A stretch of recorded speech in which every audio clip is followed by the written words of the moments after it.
Let's take a look at the Garen game. You went up against a Heimer from the looks of it? Yeah. Okay. I do, like, unflinching is fine against Heimer because he has a bunch of slows and a bunch of CC. But I would highly recommend you take second wind against someone like Heimer who has a lot of poke. Yeah. Just for the extra sustain. So just taking a look at your runes, it's like one thing you could fix up overall. I think you did pretty well. At least do pretty decent. Take a look. Hey, morning everybody. Hope you guys are all doing well.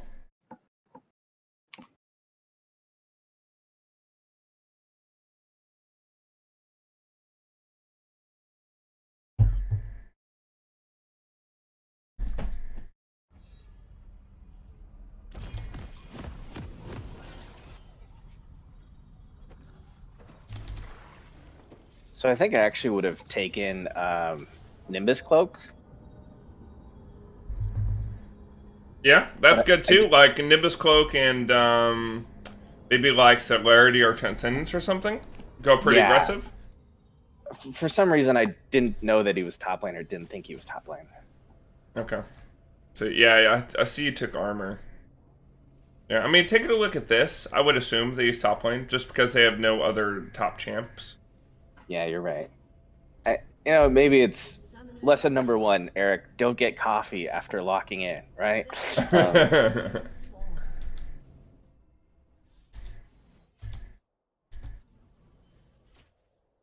Yeah, this is going to be cringe.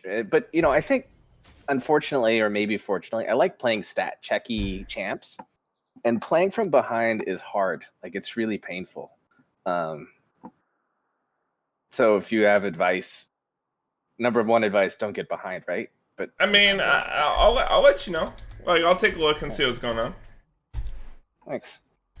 And I think I just started picking up Garen. Like, he's not a very mechanically challenging champ, but I think matchups, like you said, and runes matter a lot, what you buy. But I think I've done okay with him just because when I'm behind, I feed less than other champs I might play. Because I used to play Yasuo. And, like, Yasuo, like, when behind, we joke about the 0-10 power spike, but right? it's real. Like, it's real.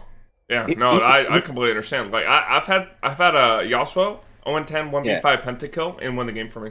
Like, legit. No, that shit's real, dude. That's not a conspiracy or anything. That's just fucking real. Yeah. He needs a certain amount of gold and a certain amount of levels, and Q needs to get to a certain cooldown. But, like, when you fight before then, it just feels so bad. Like, when you're behind, like, you're just gonna die 9 times, man. Yeah. So first thing I want to say, man, is one, like, you're playing against a Heimer. Yep. Heimer can solo your red buff level 1 if you don't watch it. Cyan can do the same thing. That's the second champion to do it. Kane top can solo your Raptors, then head top. It just completely screw over your jungle. Like, against these, like, kind of cheese top laners, you gotta double check and make sure that he isn't, like, starting one of your jungle camps. In general, and you should also just watch your jungle from level 1. I saw your AFK. You said you were getting coffee. That's cool. But like in general, like it's just a good strategy, just so your jungler doesn't get screwed over from level 1. And I mean, you have an Amumu jungle, and the enemy jungle is Master Yi.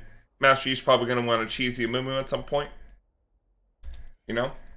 Yeah. It's just the nature of it. So now, what's your strategy approaching the lane? I'm probably feeling dumb because I feel like I already not having the matchup very well. I think I'm going to try to kill his turrets with my Q, right? Like, try to kill his turrets so he has less split pushing pressure. I shouldn't say split pushing pressure. So there's less lane pressure. I try. It works out okay. I don't necessarily... So your strategy was to take out his turrets so that you could have better lane pressure. But at the same time, while I'm watching your strategy here,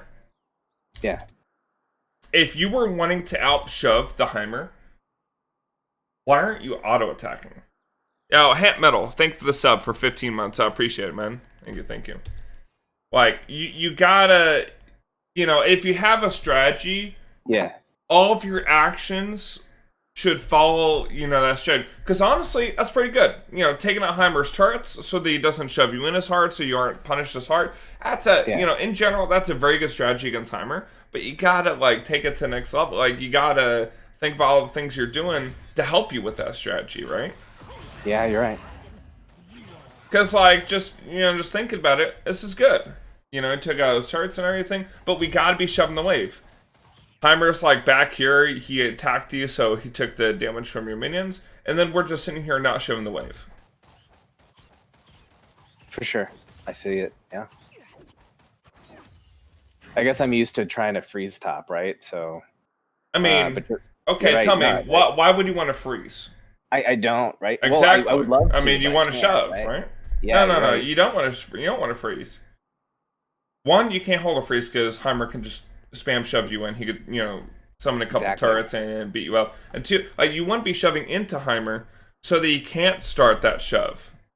So that he has to place his turrets further back, so it's harder for him to just sit under a turret and harass you over and over again. Yeah. Inkblade BDL, thanks for a prime for 6 months. Also, I just want to say, this term, freeze or whatever, there are a lot of misconceptions. When low elo players watch a high elo player, and high elo players, call, to freeze a wave or whatever. What does that actually mean? What that actually means is that you are setting up the wave to shove back towards you, but you can control the wave enough so that it doesn't shove all the way into turret. That way you can net yourself one of two advantages. One, you can set up a kill for yourself because, say you're Garen, Trend, Fiora, you got some kind of all-in potential against your target. And you want to use the length of the lane so they can't just instantly be right on a turret. Number two, you're safe from jungle ganks and could set up jungle ganks yourself because they have to overextend to shove the wave in, right? Yeah. But this all has to depend on you being able to control the wave and manage it well. Now, the only way you can do that is if you have netted some kind of advantage in levels, gold, or maybe health. Maybe you took a really good trade into Heimer, he shoved back, you got the freeze, set up, you got it pushing back towards you. Now you can control him, you can control the wave. Level 1, man, you don't have control against Heimer. You're Garen versus Heimer. Heimer has such insane pushing power. It's what you gotta you gotta think about this stuff beforehand. Yeah. Alchemist, thanks for your gifted sub. I appreciate it.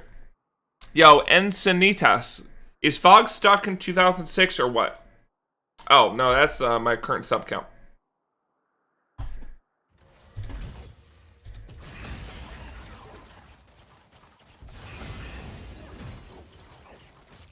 Alright, so remember that concept of the freeze, and remember, how to effectively use it, because that could be, a difference maker in a matchup later on today, when we're watching live.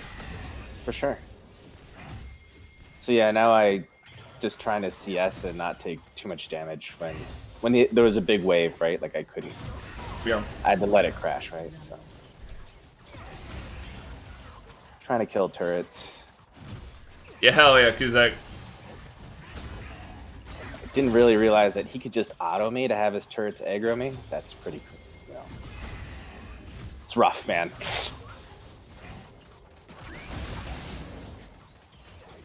Actually don't feel too mad. Well, that last part was bad, but I generally feel like it's going okay, I suppose, at this point in time.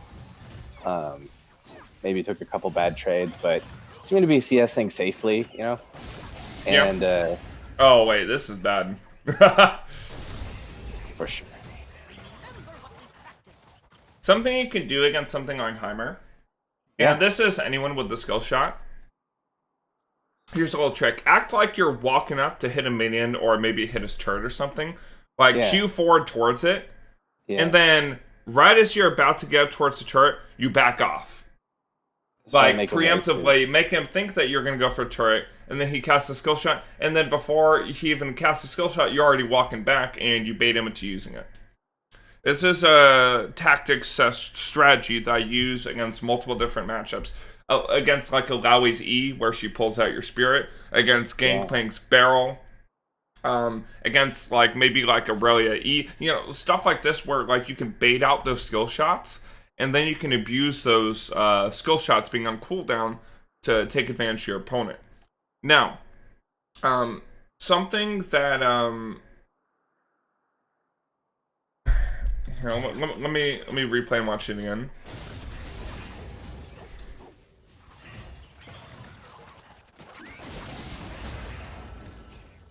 Got to use your W as the damage is coming in, not afterward. Good call. Yeah.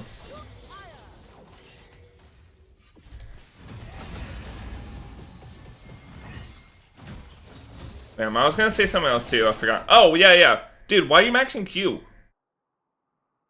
Turrets. And no, speed. dude. Just I do Q a lot, actually. Always max your spin, man. Okay. Like your spin is like it's like the reason why you building the way you do. Like, let me see. Let me look up in OPGG real quick. All right, so you built Trinity Force, right? I did, yeah. Okay, why are we building Trinity Force? It's a pretty common Garen item. Well, exactly. Now, the reason why we're building Trinity Force, like you're building Trinity Force just because it's a common Garen item. You understand like the reasoning behind it. Like the reasoning behind it is that it gives 40% attack speed, 20% CDR, and allows you to stick. So, this is a great item on Garen. And I see that you built Phage and Sheen first, but honestly, you should be building that Stinger first because you should be maxing your spin, and your attack speed that you build from items is actually going to enhance the number of spins that you get on your E. No, I'm aligned, actually, yeah. No, that was a misbuild by me. Especially if I'm going to be pushed under a turret, I should be spinning, right, to get that CS under turret. So, yeah. You're right. I usually take Q, and I think I can, for lack of a better term, outplay people, right? When they don't expect the Q damage, right? And then like, wait a second. Your Mumu came up to gank and he DC'd. Yeah, it's kind of cringe, right? But this goes back to like, my mental's not really good after this, right? Like, and then he'll do it like right after this, like he'll want to prove that he wasn't bad. And like he'll go feed Heimer again, and then Heimer's like 3-0. Because then I'm like dumb, because I'm like, I gotta commit, bro. I gotta commit. And like it's so tragic, dude. But no, I mean like this is why I wanted to show this too, right? Because I think this is where, see, trying to outplay with the Q and the flash, and like, you know, it just didn't work out, right? He had barrier, gotta respect the barrier a little bit, but you know. Yeah, pain, guys, pain. Alright. So, first of all, if he's committing, like, he just committed his cooldowns onto this Amumu, right? Yeah. One, you started your spin way back here. Yeah. Q forward onto the Heimer, then start spinning onto him, and deal your damage. Or... like, you wasted, like, half your spin damage here because you started spinning late.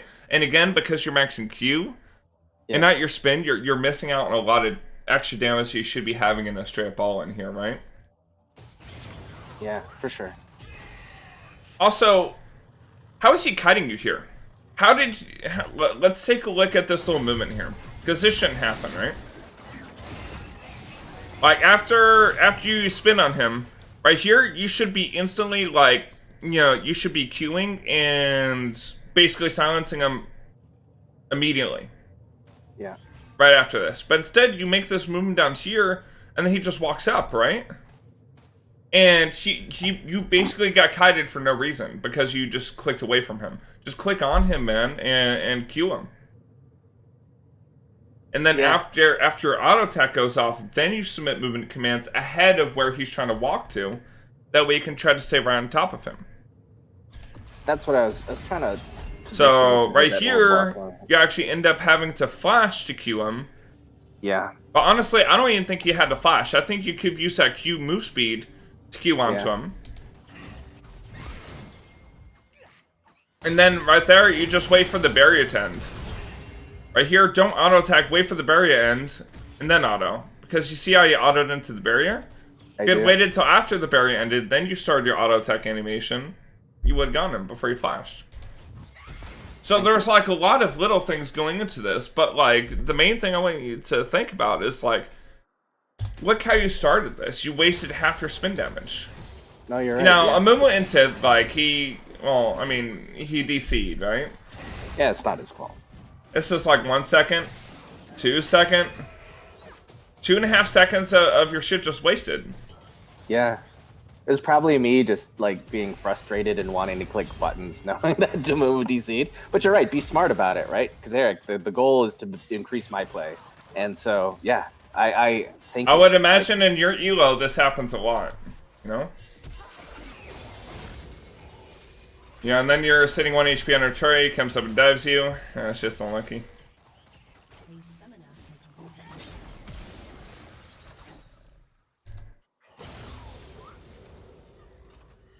So your mid Nidalee comes up to room top. She keeps me from like... I don't DC, right? But she keeps me from like, I don't know, wanting to do drugs or something. I don't know what I'm trying to say, but... Look, it is nice when someone comes to help you when it's like so cringe, right? Like it's, at least you came. I mean, there's times when I'm still super frustrated because Heimer just gets way ahead. You missed the... Oh yeah, oh yeah. Oh dude, and then Amumu comes. Amumu's coming after this, man. Pain's not over, bro. I mean, I'm just saying, like, all this could be, like, you could just, like, killed the Heimer if you played correctly. But, like, watching the aftermath is hilarious. Yeah. Fair enough, fair enough. This is Silver 4, right? Yeah. Okay.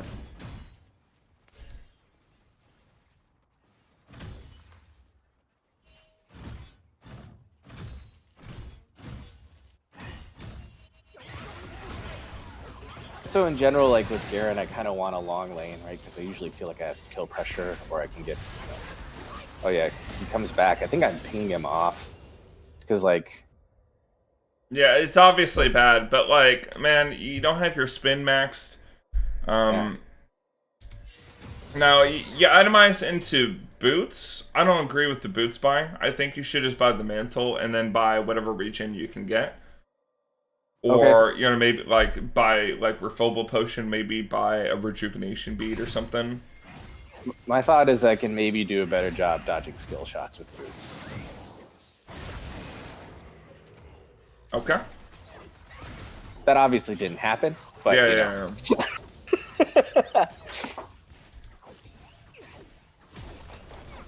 Alright. So, I'm not going to look anymore at this game. The reason why is because the progression of this game isn't how it should be. Because you've made so many like mistakes early on. Sure. In terms of like your itemization, in terms of how you level up abilities, in terms of like how to approach a matchup. What I want to do with you, I want to guide you through a game where we approach the strategy correctly, we approach our itemization and rune choices correctly. That way we can go through a whole game, like I want to say normally. Because this is like I feel it's an extreme situation that may happen to you frequently because you're inconsistent, you know, with how you approach things. But I want to guide you through